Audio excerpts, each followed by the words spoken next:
Convidado para estar aqui esta noite, ministrando aqui na ordenação ao ministério pastoral do nosso candidato Clodoaldo José da Silva. Amém, glória a Deus. Então, Clodoaldo, inclusive sábado próximo agora, nós tivemos exame teológico, né? Então eu vou lá para organizar. Então antes, a gente acerta todos os detalhes e marca a data, né, do exame teológico. A gente sempre fala para os irmãos, os candidatos, fazendo o seguinte: olha, vocês vão para fazer o exame, vocês não podem esquecer 3 coisas: a Bíblia, certo? O cartão de crédito e um dinheiro, beleza? Porque mesmo sendo reprovados, devem pagar o almoço da comissão. Amém? Glória a Deus. E nós tivemos 7 candidatos agora que se submeteram ao exame teológico, e nós então estivemos lá e foi um almoço muito gostoso. Tivemos 2 comissões formadas por um relator e 2 vogais, né, cada comissão. Então são 13 irmãos que estivemos lá, e depois tivemos aquele almoço, porque todos passaram, viu, Clodoaldo? Amém? No dia que o Clodoaldo foi fazer a primeira vez o exame, vou contar aqui uma experiência. Não foi só ele que foi reprovado naquele dia. Foi reprovado, e eu sei que ele ficou muito chateado, muito bravo. Geralmente os candidatos ficam bravos mesmo. Amém? Eu abracei ele e disse para ele o seguinte: olha, você vai sair daqui feliz da vida. Amém? Não precisa ficar nervoso nem irritado.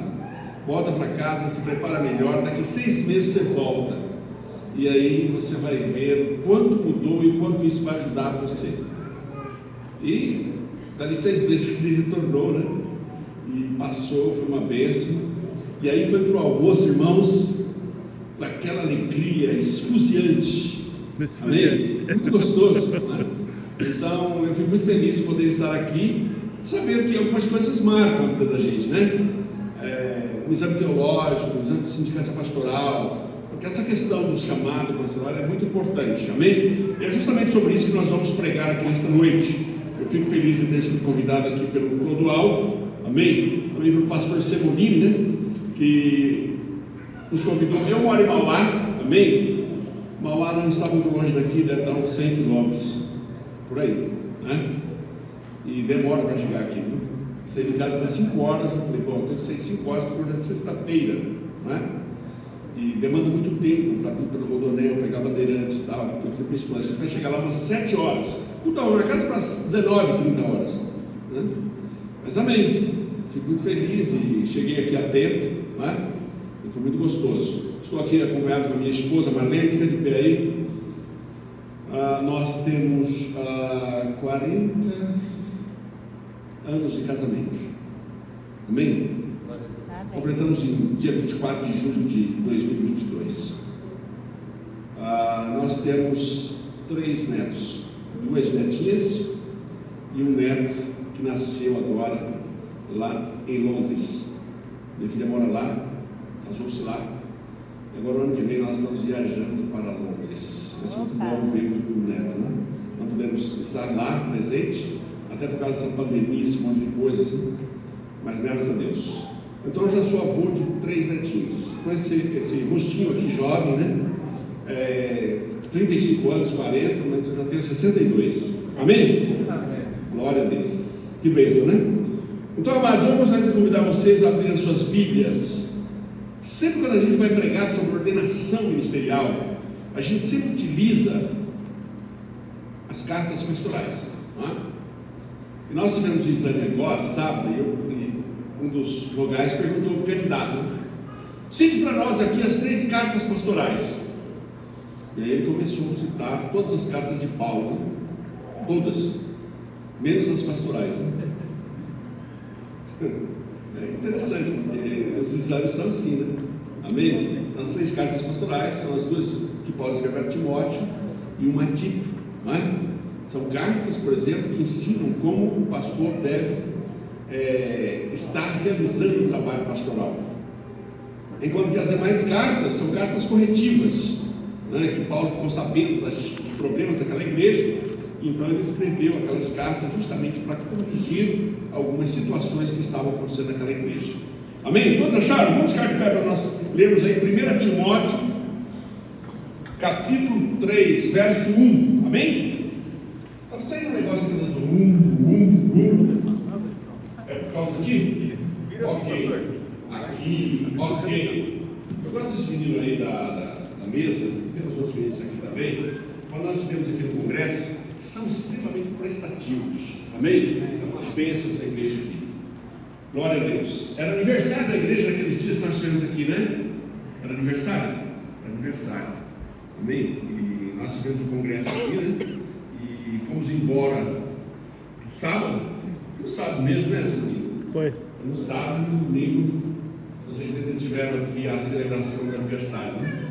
Amém? Eu pastorei uma igreja em Mauá há 28 anos. Eu tenho quase 40 anos já de ministério pastoral. Amém? E essa igreja é batista, a primeira igreja batista em Mauá, pastorei há 28 anos. Então, essa quarta igreja que eu pastorei, só nessa eu estou há 28 anos. Amém? Com um cajado e com uma vara. A vara para dar nas pernas das ovelhas e o cajado para puxá-la pelo pescoço. Amém? Ele usa mais a vara. Ninguém fala amém. Pastor, a gente não gosta disso. Amém? Gosta, né? Isso é bom. Amém, queridos? Amém. Então vamos lá. Aprenda isso, hein, Rodolfo? Para você aplicar no seu ministério pastoral. Amém? Ele colocou lá no grupo lá. Eu quero ver quem me ama. Vai estar lá olha, então todos vocês aí amam o Clodaldo. Ele colocou no grupo. Vocês vão demonstrar que me amam se realmente vocês forem na minha ordenação. Eu vi lá no grupo. Amém? Glória a Deus. Depois você cobra os demais que não vieram lá.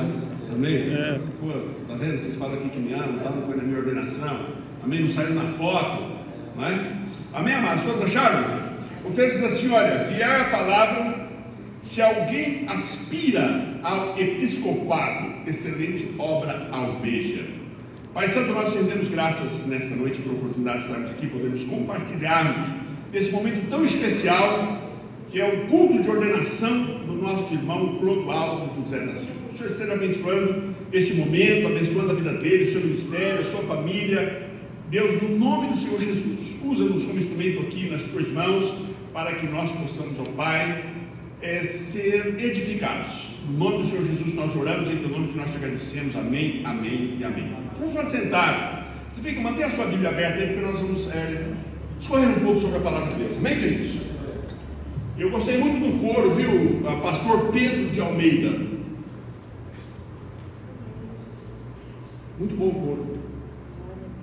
Inclusive nós temos um coro numa igreja. É uma luta, irmãos, para manter um coro numa igreja. Amém? E sempre aquelas pessoas que dão trabalho para a gente dá um coro nelas, manda elas para o coro. Amém? Vai para o coro. Não tem lugar melhor para aprender a cantar do que no coro. Porque lá tem o maestro aplica lá as vozes, descobre a voz do sujeito. Quando ele é desafinado, fala: olha, vai procurar outro lugar, porque aqui não é seu lugar, não. Amém? Você vai atrapalhar nós aqui.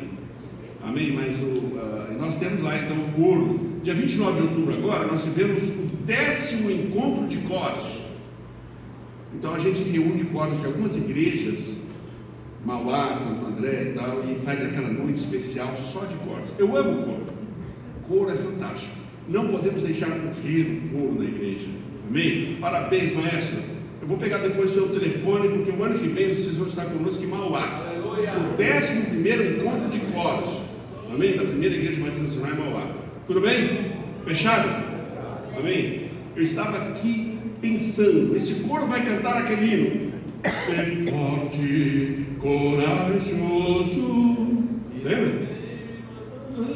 Olha para a ordenação dele aí hoje, a leitura que o nosso irmão Jabez fez aqui do Josué, fantástico, matava Paulo. Amém? Aí mandava ele para casa. Glória a Deus, mas ele está aprovado, viu, irmãos? Foi aprovado pelo exame teológico. Hoje aqui é só festa.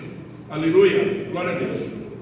Mas vamos aqui a essa palavra aqui nessa noite.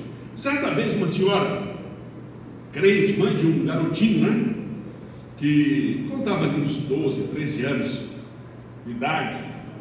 Ela, com conversa com o seu pastor, a respeito do futuro do seu filho, que tinha essa idade, disse assim com bastante ênfase ao pastor, né? Pastor, eu não quero que meu filho seja pastor, não quero. Essa carreira é muito espinhosa, não tem futuro. Pobre mãe, pobre cristã sem nenhuma visão espiritual, coração vazio, né, de amor e consagração a Deus, uma compreensão assim egoísta e mesquinha das grandezas do santo ministério da palavra. O apóstolo Paulo deixou claro aqui: fiel é a palavra. Se alguém aspira ao episcopado, excelente obra almeja. Amém? Então, uma verdadeira negação do gesto simpático da consagrada Ana, que dedicou o seu filho Samuel para servir no altar do Senhor. E sua abnegação, ela foi de extrema singeleza, extremamente notória, e ainda hoje serve de inspiração e modelo para as mães cristãs que querem consagrar seus filhos ao Senhor, não é? Então, preferir uma carreira secular, seja ela qual for, em recusa ao santo ministério, quando há a consciência da vocação ministerial, do chamado ministerial, é deixar sempre o excelente pelo inferior, o melhor pelo pior. Amém? Então, entretanto, isso acontece no meio da família de Deus. Muitas vezes Deus está chamando e a pessoa está rejeitando o chamado de Deus. O ministério evangélico em geral, ele é muito mal compreendido, muito mal, pelos homens, e até certos crentes não veem nele qualquer atrativo, qualquer compensação glorificante. E de fato, amados, o santo ministério, do ponto de vista humano, é realmente difícil, muito difícil, e não oferece vantagem compensadora para ninguém. Amém? Se um moço inteligente, culto, desejasse o episcopado, pretendendo glórias e honrarias humanas ou poupudos honorários em termos de salários, para viver na opulência, acumular, quem sabe, riquezas, a decepção seria trágica e certamente ele acabaria desertando, não é? Então, com efeito, o ministério evangélico é a mais difícil de todas as carreiras humanas. Entretanto, não é sem futuro, no dizer da mulher a quem eu me referi agora há pouco, quando ela coloca essa situação. Então, nenhuma carreira secular, nenhuma delas, produz resultados semelhantes aos frutos do ministério sagrado da palavra de Deus. Tudo quanto o homem produz no engenho laborioso da sua profissão, certamente prende-se a esta vida. Amém? Entretanto, o ministério evangélico, só ele planta e edifica para a eternidade. Nós temos que levar isso em consideração. É, portanto, uma missão tão sublime, tão gloriosa, que só os homens de Deus e os anjos do céu sabem aquilatar o seu valor, sabem dar valor a esse ministério. O ministro do Evangelho, ele é o embaixador de Deus neste planeta Terra, e a sua mensagem sublimada pela graça divina, ela é celestial. Eu me lembro muito bem quando eu me converti em 1979. Eu nunca tinha entrado numa igreja evangélica, e a minha família estava passando por uma situação muito difícil. Eu tinha 18 anos de idade, meus pais não eram crentes, e era uma situação espiritual muito profunda, e nós desconhecíamos aquilo. Mas um dia chegou uma senhora alagoana chamada Cícera, e ela olhou o meu irmão lá, endemoniado, nós nem sabíamos que era aquilo, né? E expulsou: esse menino está endemoniado, sai em nome de Jesus, com aquela autoridade. E o demônio saiu espavorido. Ela falou: vocês precisam procurar uma igreja. E nós fomos para a igreja. Eu não fui, não, eu só acompanhei meus pais até a porta da igreja. Eu não vou entrar aí, não. E meus pais continuaram. Quando foi um dia, eu estava no vizinho de casa, tinha um bar, eu gostava de um bar, um jogo de bilhar, né? E outras coisas mais. Eu não não gosto nem de me referir, não é? Mas eu tive uma confusão, uma briga, e meu pai, assim do alto na minha casa, olhou e disse: toma vergonha na sua cara, você nunca me viu na porta de um bar, você tem que ir para a igreja. Eu falei: amanhã eu vou, fica tranquilo, fique em paz. Tinha 18 anos de idade. E aí me preparei, saí e fui para Gandaia à noite no sábado. Cheguei de madrugada, e quando foi no outro dia, quando eu acordei, já eram umas 10 horas da manhã. Não tinha mais ninguém em casa, eu me sentia assim como Macarical, deixado para esquecidos, né? Como é que é aquele filme lá do... Deixado para trás. Esqueceram de mim. Esqueceram de mim. Esqueceram de mim. E aí eu me preparei rapidamente e fui para a igreja. E quando eu cheguei lá, tudo já tinha começado, era um ambiente muito grande e tal. Irmãos, quando eu me vi, eu estava ali na frente, chorando. E a pessoa que estava pregando, me lembro como se fosse hoje, um jovem chamado Joel. E tudo que eu pensava, imaginava para perguntar, ele respondia. E quando eu me vi, eu estava lá na frente, ele deu um chacoalhão em mim: Deus está falando com você, está te chamando. Eu: uau, que bênção. Claro que eu não disse isso. Que bênção, nem sabia que crente falava isso. E aí o que aconteceu? Naquele dia ele falou assim: olha, Deus está salvando você hoje, nós estamos realizando batismo, você quer ser batizado? Eu falei: você falou que Deus está me chamando, mas eu bebo, eu fumo, eu faço tanta coisa errada. Aí ele falou: quem vai transformar você é o poder do Espírito Santo. Eu falei: quem é ele? Você vai conhecê-lo. Eu falei: amém, eu quero então. E aí quando eu olhei para trás, você sabe quem estava nas primeiras fileiras? Já todas aquelas batas, meus pais. Meu pai olhou assim e disse assim: você não vai prestar, vai dar ruim. E aí eu fui batizado. Ganhei uma Bíblia que até hoje eu tenho comigo. Eu estou 43 anos em abril. Eu me lembro que eu trouxe aquela Bíblia, comi aquela Bíblia uma semana de Gênesis e Apocalipse. Naquela época eu fazia administração de empresas, faculdade, e falava muito naquela época, naquela década de 70, no final da década de 70, falava sobre a volta de Jesus. E aí eu falei: poxa, eu preciso me preparar, poxa, Jesus vai voltar e eu preciso me preparar. Eu falei: não, vou procurar estudar a Bíblia. Na escola bíblica dominical dava a revista, eu comia toda, amém? Uma semana, quando chegava na outra lá, precisava ter outra revista. E aí eu tranquei a matrícula na faculdade e fui para o seminário. Naquela época você tinha uma definição no seminário, tinha lá, eles faziam uma espécie de um vestibular para saber que área você tinha o seu chamado, teste vocacional. E aí o conselho disse para mim: olha, você tem um chamado pastoral. Eu falei: uau, vamos ver. E as matérias eram totalmente voltadas só para o ministério pastoral. E aí eu fiz uns 4 anos de seminário, já trabalhando na igreja. Enviaram para que eu plantasse uma igreja em Rio Grande da Serra. Fui lá e plantei, eu e minha esposa, amém? Quando a igreja estava uma bênção, o pastor foi lá e me tirou. Sabe a igreja pentecostal? Entendeu? O negócio estava bombando, era igual Filipe em Samaria, bombando. O Espírito Santo veio e falou: sai daqui, vou te levar para outro lugar. Aquele monte de gente lá em Samaria foi para onde? Foi lá para aquela estrada deserta, onde encontrou o eunuco, né? Uma coisa fantástica. Depois você vai ver os resultados dos desdobramentos. E Deus foi tão bom, generoso para comigo, amém? Eu estou desde 1999 trabalhando em tempo integral com essa igreja.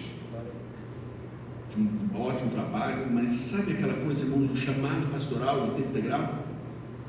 E eu, a igreja, não cheguei para a igreja e falei assim: olha, vocês vão pagar o salário que eu, nada disso. Cheguei: irmãos, eu estou aqui, a partir de hoje servindo em tempo integral. Se vocês precisarem de mim, eu estou aqui. Já fomos montar o gabinete pastoral, fomos montar todas as salas da escola bíblica. Foi uma bênção, amém? Então eu estou desde esses anos. Eu quero lembrar uma coisa para você: quando você serve a Deus, você tem o que você precisa, não o que você quer, amém? Deus te dá o que você precisa.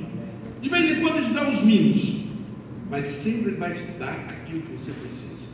E quando nós aprendemos a viver na dependência de Deus, não tem coisa melhor do mundo. Viver na dependência do Senhor. graças a Deus, durante todos esses anos, de 1999 para cá, completei 22 anos, Deus tem me sustentado, a mim e a minha família e a igreja que eu sirvo. Amém, queridos? Então esse é um convite, um desafio para aqueles irmãos que estão aí ainda com essa dificuldade. Eu tenho que trabalhar, porque senão, né? Mas eu falei, Senhor, eu quero trabalhar na sua igreja, e eu faço o que eu amo, porque quando você não faz o que você ama, é trabalho. Agora, quando você faz o que você ama e ainda ganha dinheiro para isso chama-se prazer. Amém? Então Deus é bom, e a sua misericórdia dura para sempre. Ele nos sustenta e nos guarda. Amém, queridos? Então, eu quero lembrar para os irmãos que o ministro do Evangelho, quando ele fala em nome de Deus e sob a inspiração do Espírito Santo. A mensagem do Evangelho é um meio que Deus tem usado através dos séculos para a redenção da humanidade que está e vive mergulhada no pecado. Portanto, pregar o Evangelho é a maior glória para o servo de Deus. É muito importante nós lembrarmos isso. Sem qualquer dúvida, o santo ministério é uma excelente obra e sem rival em todo o universo. Razões sobejas tinha o apóstolo Paulo ao fazer com plena autoridade essa afirmação: se alguém aspira ao episcopado, excelente obra almeja. Quantos se sentem envolvidos pela chama divina da vocação para o santo ministério? Há que se ter vocação, irmãos, há que se ter chamado. A gente encontra muita dificuldade, principalmente aí o pastor Cemolini, que é presidente da Ordem dos Ministros Batistas Nacionais, em que a gente encontra às vezes eu fico imaginando, e às vezes eu faço essa pergunta para Deus: o Senhor chama cada um, chamou até eu. E que trabalho nós damos para Deus? Amém?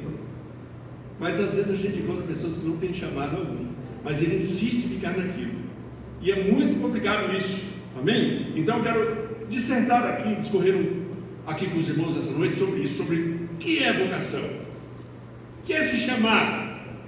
Entende-se por vocação uma tendência para determinada coisa, um pendor, uma inclinação que vem do berço. Destaque: uns nascem para as artes, outros para as profissões liberais, uns são oradores natos. Às vezes quando a gente se surpreende com pessoas que têm esse dom, né? Outros trazem do berço o talento para ciências, para filosofias, e nestas caminhadas muitos se tornam célebres e se projetam nos domínios da cultura e da erudição. É costume dizer-se que o poeta não se faz, ele nasce, não é? Entretanto, no ministério evangélico, a vocação é diferente. É verdade que Deus aproveita os dons naturais daqueles a quem Ele chama para o seu serviço. Ele aproveita isso, e é algo que Ele já dá, independente do cidadão crer nele ou não. Amém? Todos quanto nascem recebem de Deus dons e talentos. Amém? Vamos chamar de talentos naturais, não é? Os dons, separados dos dons espirituais. Dons espirituais você tem quando você é alcançado pela graça maravilhosa de Deus, quando o Espírito Santo passa a habitar em você, e aí então vai desabrochar em você esses dons, quando você busca, quando você ora e diga para Deus: eu quero servir, quero ser um homem ou uma mulher de Deus para o seu serviço, e Ele concede, amém? Conforme lhe apraz. Então é muito importante isso. A vocação ministerial, porém, é algo mais do que meramente natural, pois não é da terra, nem é humana. Ela vem de cima, de Deus, e traz também o carisma do Espírito. E a respeito disso, assim se expressou um professor do seminário bíblico, né? Vocação não é trocar o avental de cozinheiro pelo pano de flanela, nem o balcão do armazém pela Bíblia e pelo livro de esboço do sermão. Vocação é a chamada divina para um trabalho mais glorioso na seara do Mestre. Então que a gente lembre-se disso. Certa vez o profeta Amós disse a Amazias: eu não sou profeta, nem sou filho de profeta, mas boieiro e colhedor de sicômoros. Mas o Senhor me tirou de após o gado e me disse: vai e profetiza ao meu povo Israel. Eis aí com muita clareza a chamada divina de um homem trabalhador, de vocação profissional comprovada, no pleno exercício de suas atividades, para um serviço de maior grandeza no pastoreio espiritual de Israel, através do ministério da profecia, como foi o caso desse profeta chamado Amós. Então nós lemos no livro de Gênesis que Deus chamou Abraão e disse a ele: sai da tua terra, da tua parentela e da casa de teu pai, e vai para a terra que eu te mostrarei. Deus chamou Moisés numa visão de fogo, não é? Em meio às chamas da sarça que ardia e não se consumia. E Davi foi chamado e ungido quando apacentava o rebanho do seu pai Jessé. A gente sempre percebe algumas coisas muito importantes. Deus sempre chama pessoas que estão, de uma certa forma, ocupadas em algum tipo de atividade. Amém, queridos? Sempre quando é chamado, ele já está exercendo uma atividade e Deus chama ele. É muito importante nós estarmos atentos a esse aspecto, na igreja, no trabalho do Senhor. Jesus chamou os discípulos, que eram o quê? Pescadores, quando lançavam as redes ao mar. Paulo é chamado um vaso escolhido para levar o nome de Jesus aos gentios, aos reis e aos filhos de Israel. E no livro de Isaías, lá no capítulo 6, encontramos um relato expressivo da vocação do profeta messiânico. Então aí se aprende que vocação é uma espécie de contrato entre Deus e o homem. Deus convida o homem e o credencia em valores espirituais pela unção do Espírito Santo. É Ele que faz isso. E o homem aceita com plena submissão esse chamado divino para o santo ministério, conforme a direção vocacional traçada pelo próprio Deus.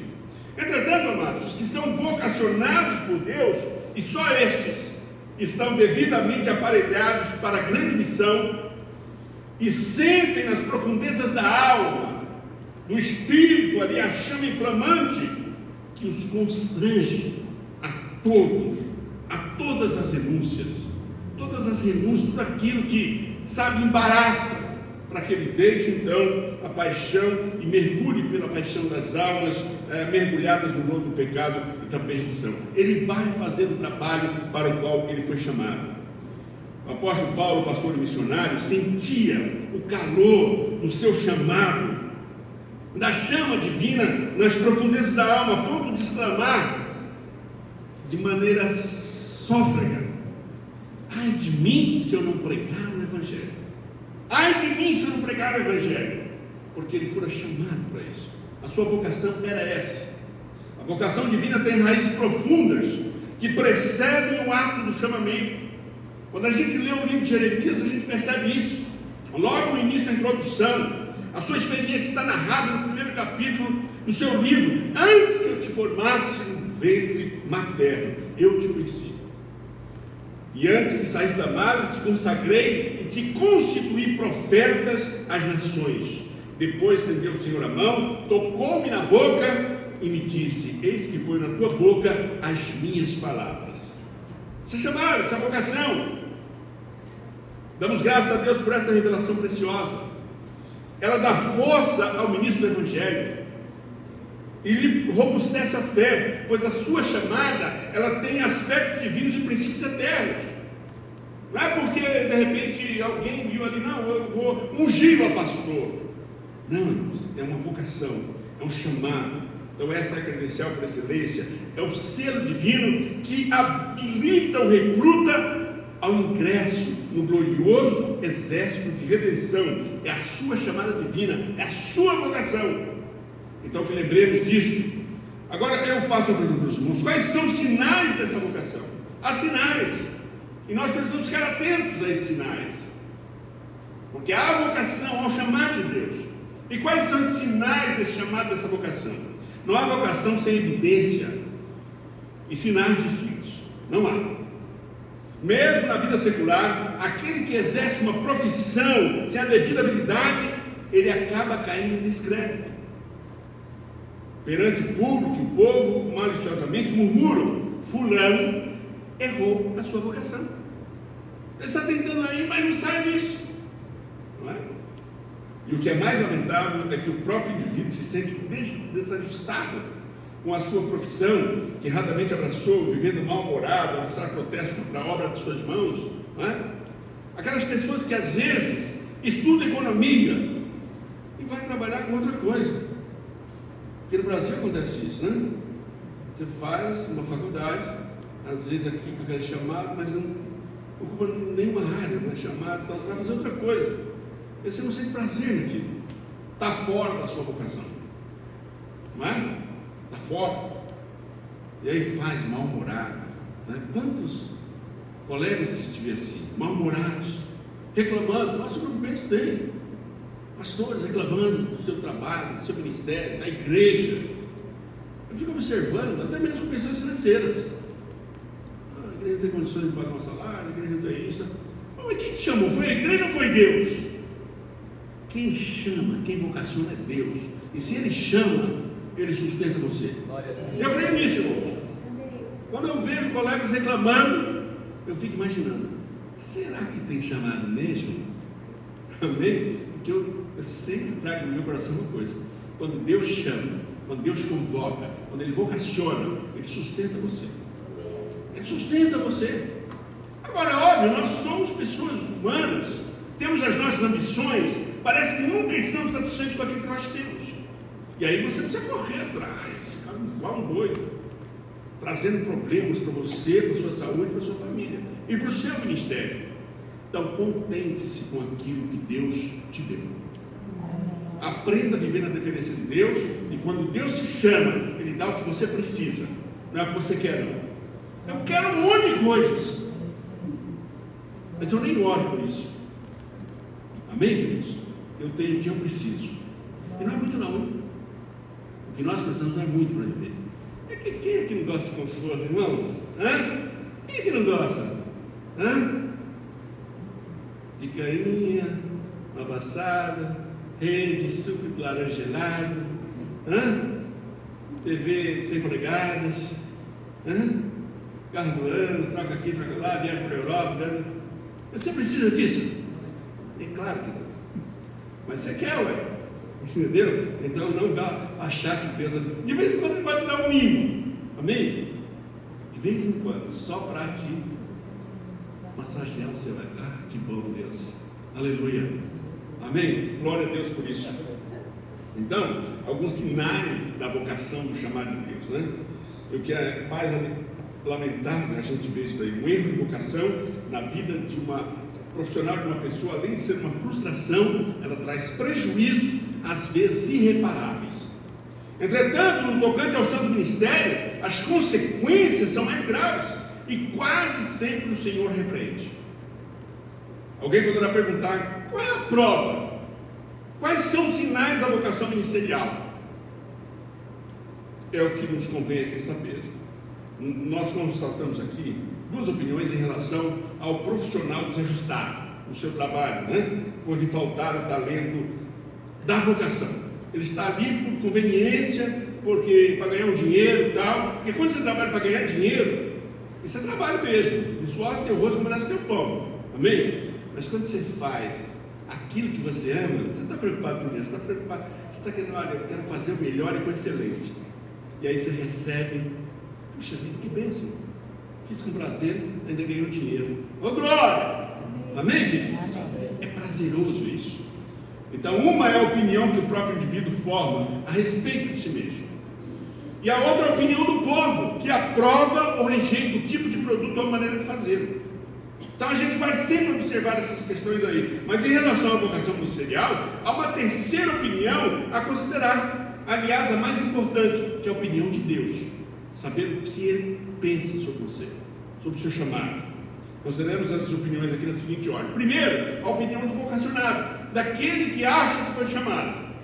Já dissemos aqui que todo trabalhador deve estar bem ajustado na sua profissão, sob pena de pagar um preço bem caro pelo erro da sua vocação, de não encontrar a sua vocação. Eu tenho 2 filhas, e um dia eu estava dando uma palestra, estava falando sobre o biotipo, né? O meu tipo de pessoas, por exemplo, eu olhava para minhas filhas e eu ficava pensando, olha, eu preciso descobrir aqui qual é o talento delas. Tem 2 áreas muito interessantes, áreas de humanas e exatas, amém? Então eu ficava observando isso. Por quê? Eu lembro bem, Provérbios 22:6. Ensina a criança o caminho que deve andar. Quando ela for velha, jamais se desviará dele. E quando você lê aquele versículo, a impressão que dá, leve o seu filho para a escola bíblica, leve ele para a igreja, quando ele for grande, irmãos, o que eu já fiz de culto fúnebre, de filhos de crentes, entendeu? Que não chegou nem a velhice e já tinham morrido. Amém? Então não é que quando ele ficar velho, ele vai se desviar do caminho do Senhor. Não é isso, não. É essa questão de você apoiar o seu filho naquilo que ele for em vocação, chamado. Eu comecei a observar. Eu falei, olha, eu comecei a observar que uma gosta de artes, humanas, sabe, que é relacionado à arte, a design, essas coisas. O que ela quiser disso aí, eu vou apoiá-la. Pai, eu quero fazer design de interior. Vai fazer. Pai, eu quero fazer um curso do Senac. Que curso do Senac? Eu falei, vai ser um curso bom. Eu quero fazer manicure. Bom, é humanos, tá? A outra, números. Por essa daqui, exatas. E fui apoiando. Então é sempre a gente observa, é bom observar. Por quê? Às vezes os pais olham para o filho, mas eu quero que ele seja médico. Às vezes porque o pai nunca conseguiu se formar em medicina. Ele quer que seu filho seja médico. Às vezes quer que seu filho seja pastor, como ele. O filho só de olhar fala assim, eu não quero saber disso não. Eu vejo o sofrimento do senhor aí com a igreja. Eu lá quero isso para a minha vida. São raros os filhos de pastores que querem ser pastor. Não é? Porque eles olham o exemplo dos pais. Vê o sofrimento dos pais com a igreja. E aí é difícil. Mas o pai fica empurrando às vezes. E aí fica um negócio muito ruim. Nós precisamos fazer com que as pessoas descubram a sua vocação.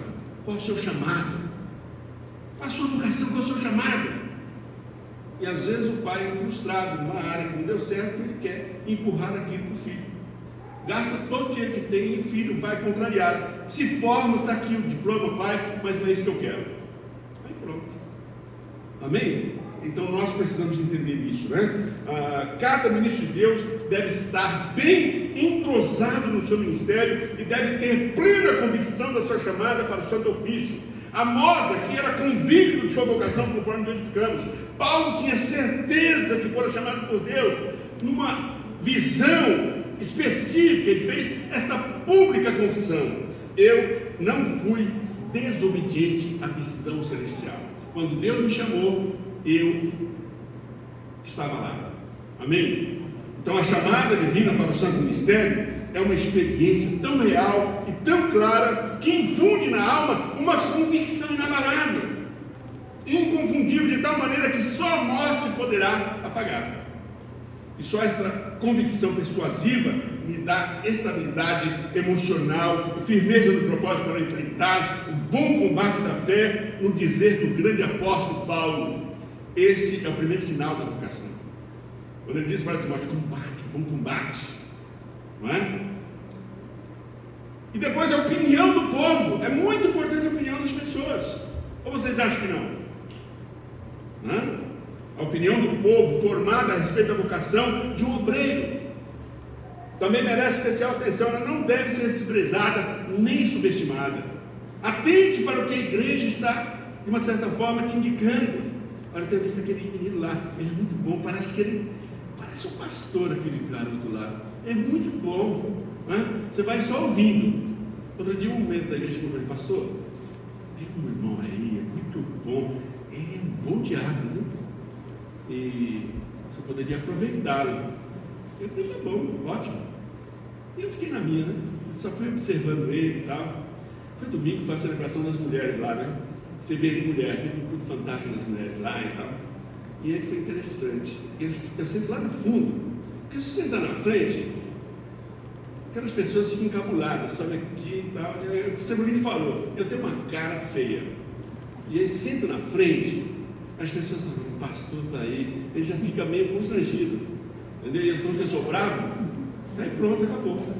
E aí o que eu faço? Sento lá no fundo, tinha uma fileira lá, dos bancos, eu fico lá, glorificando a Deus, né? As irmãs pregando, glória a Deus, bravo, bravíssimo, aleluia, louvado seja o nome do Senhor, né? De uma certa forma, fazendo com que aquela pessoa se sinta, sabe, ali firme na palavra, porque se você não der um glória, pessoa está lá, poxa, parece que o negócio não está indo, né?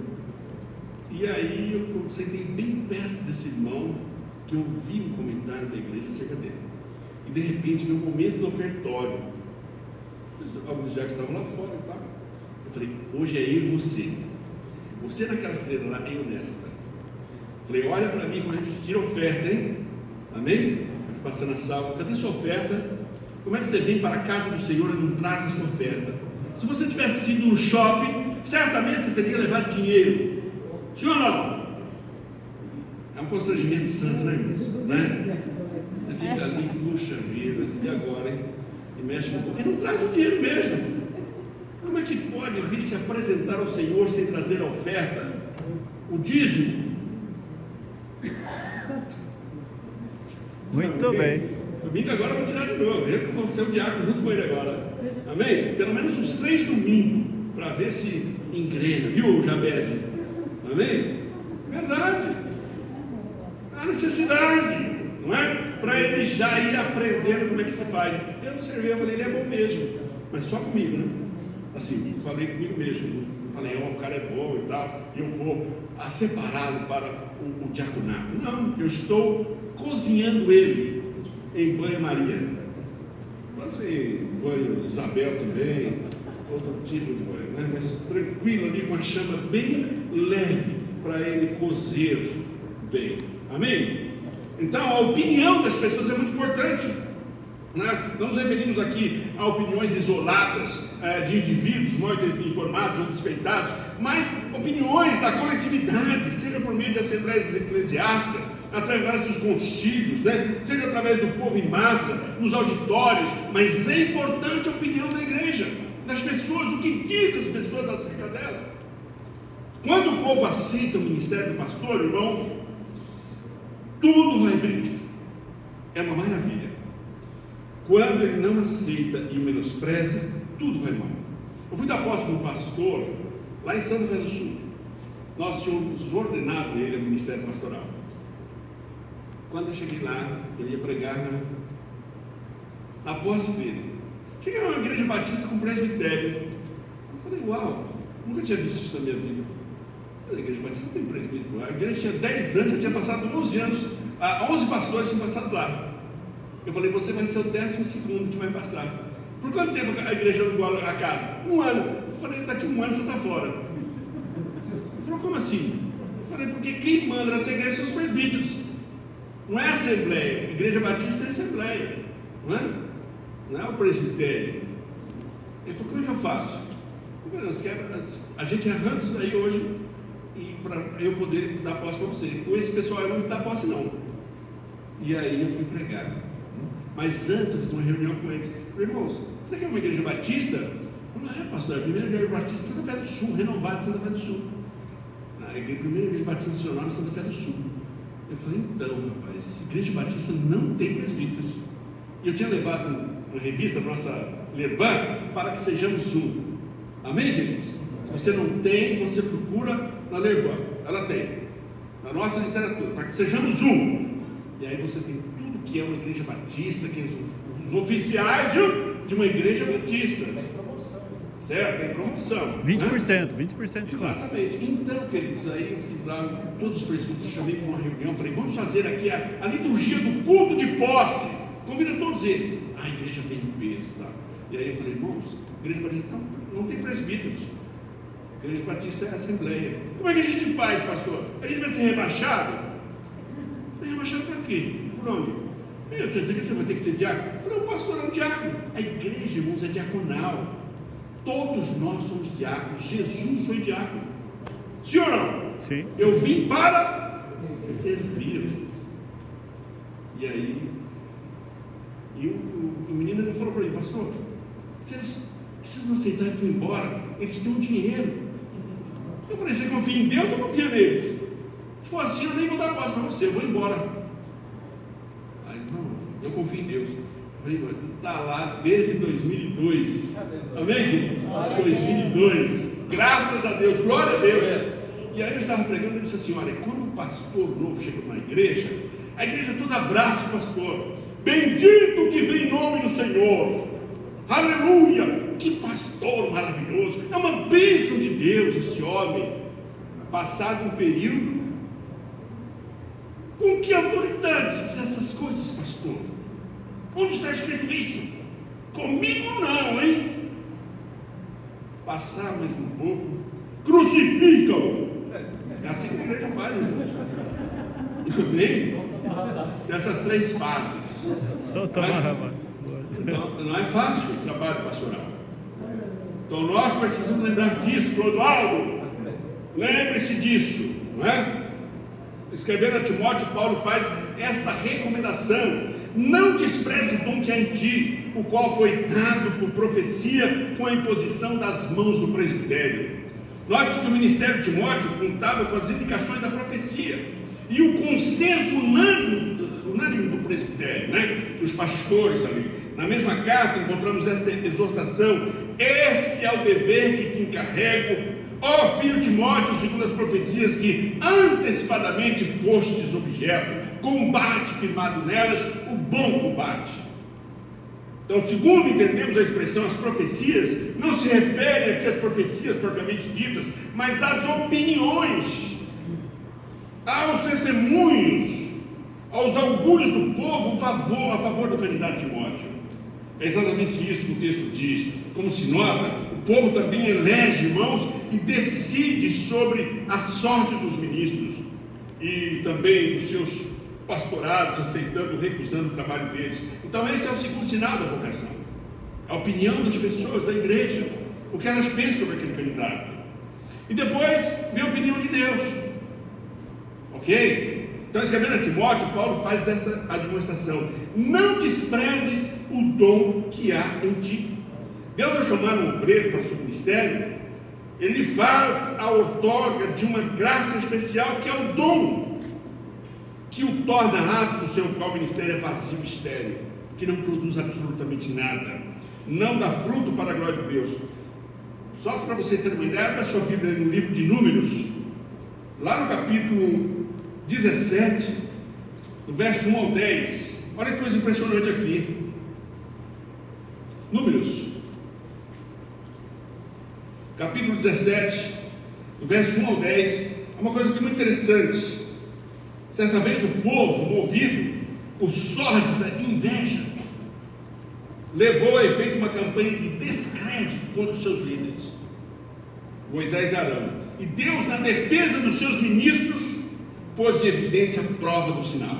Se vocês observarem a leitura, disse o Senhor a Moisés: fala aos filhos de Israel, recebe deles bordões, um pela casa de cada pai de todos os seus príncipes, segundo as casas de seus pais, isto é, 12 bordões. Escreve o nome de cada um sobre o seu bordão.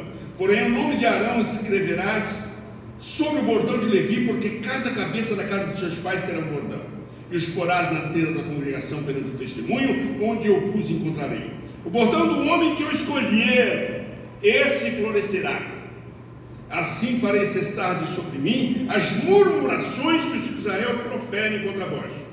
Falou, pois, Moisés aos filhos de Israel, e todos os seus príncipes lhe deram bordões. Cada um lhe deu um, segundo as casas de seus pais, 12 bordões, e entre eles o bordão de Arão.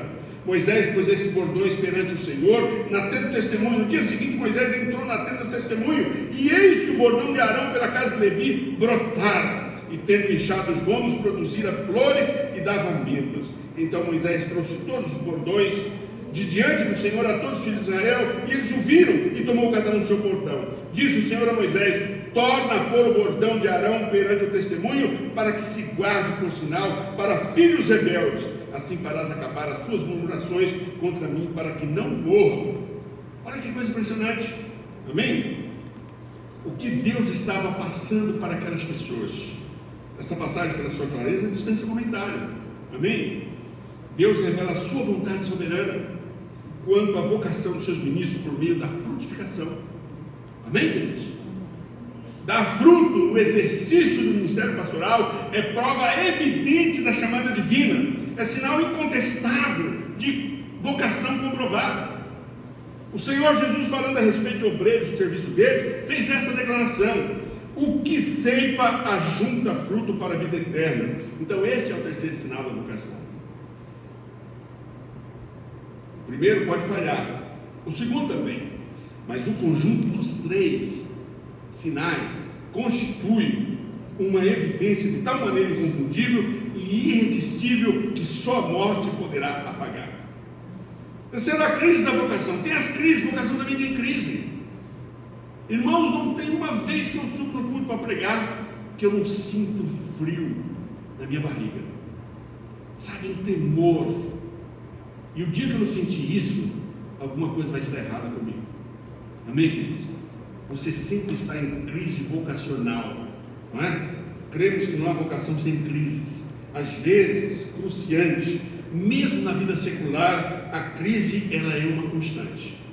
Então o ministério evangélico não foge a esta regra, a essa crise de vocação. Nós cremos que não há obreiro de Deus que não tenha passado por essa crise, a martirizante, longo passageiro. Essa quarta igreja que eu pastorei, irmãos, todos assim, não trabalha bem, estava alguma coisa errada, está indo muito bem.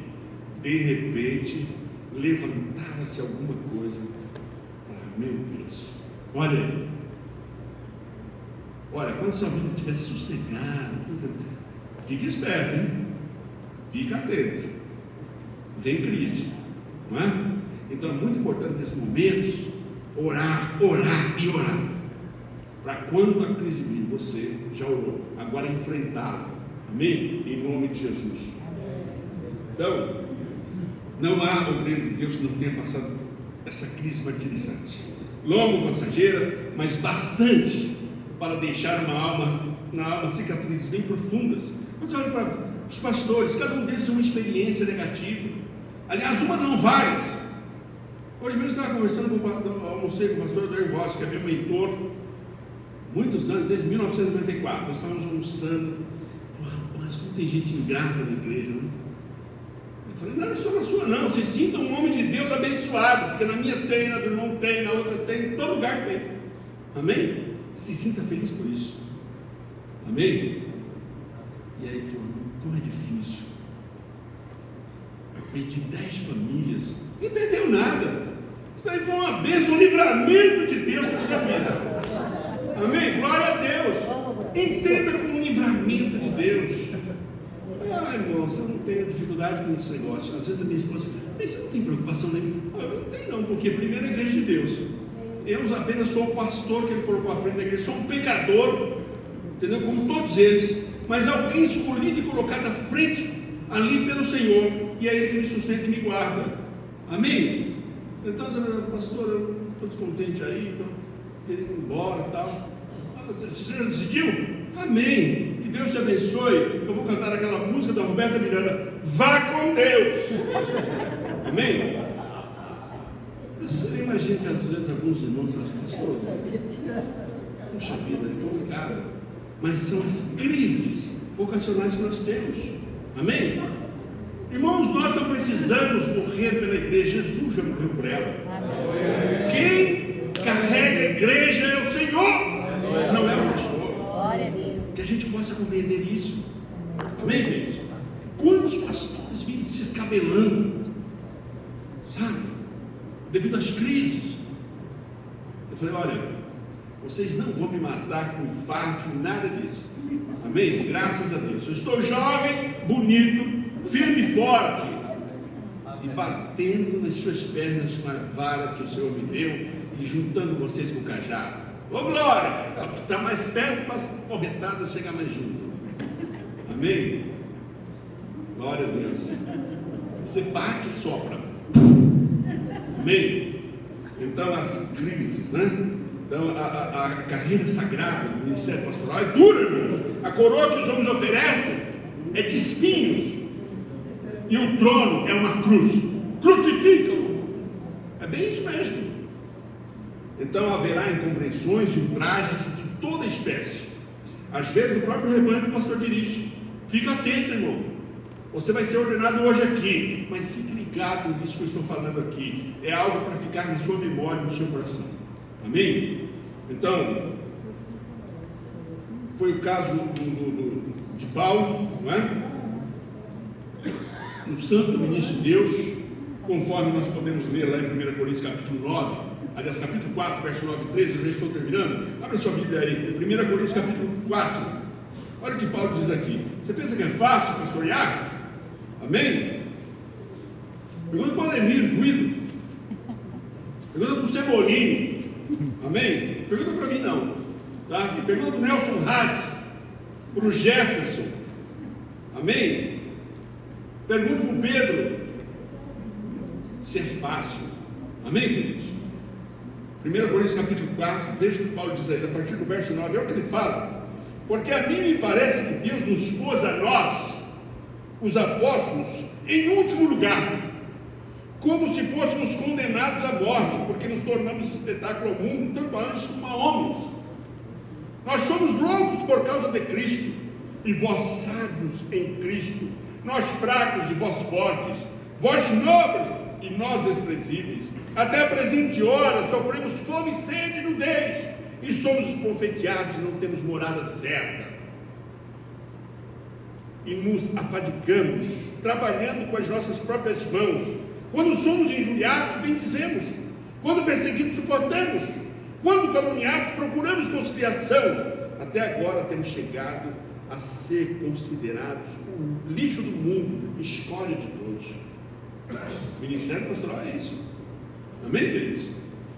Pergunta para a esposa do Ademir, do Ceboline, do Nelson Haas, do Pedro. Pergunta para elas o sofrimento que essas mulheres têm, e da sua a partir de hoje. Vai começar. Amém? Então, queridos, esta é a crise da vocação. Pergunta para a esposa do Jabez. Amém? Em quarto lugar, irmãos, tem a recompensa da vocação. A vocação tem recompensa. Lembre-se disso. Se existem espinhos na carreira ministerial, pastoral, há também flores que transcalam, perfumes e frutos sazonados para colher.